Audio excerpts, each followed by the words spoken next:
One of the most exciting works in the exhibition Monet and London, Views of the Thames, is the work behind me, Charing Cross Bridge, which indeed has not left its home at Chartwell in Kent, a National Trust property, since 1949.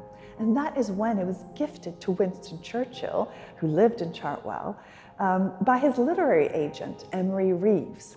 It was a present for Churchill's 75th birthday, and indeed Churchill himself was a keen amateur artist. Reeves was particularly delighted with his present to his most famous client, and when he gave it to Churchill, he said that he hoped that Churchill, who was then the leader of the opposition, would soon dissipate the fog that shrouds Westminster. And of course, he's alluding to the incredible yellow fog depicted in Monet's work that shrouds the Houses of Parliament. And indeed, Churchill would soon be back in power. There are a couple of brilliant things that have happened recently in the life of this painting. We've worked in partnership with the Claude Institute of Art easel painting conservation course, and they've done some analysis, some x-rays, some infrared, to look really closely at that painting and its surface.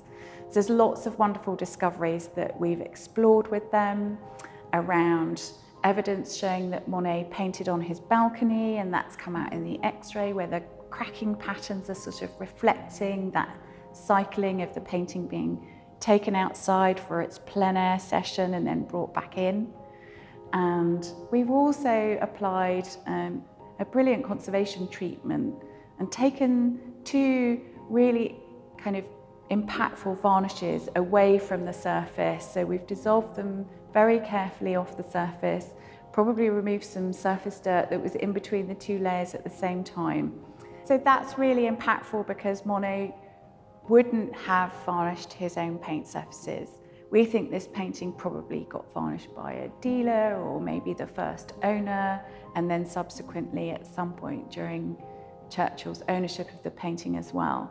So we've brought the surface back to its original, more kind of matte appearance, and so hopefully you're seeing the painting as nearest to how Monet hoped that it would be presented.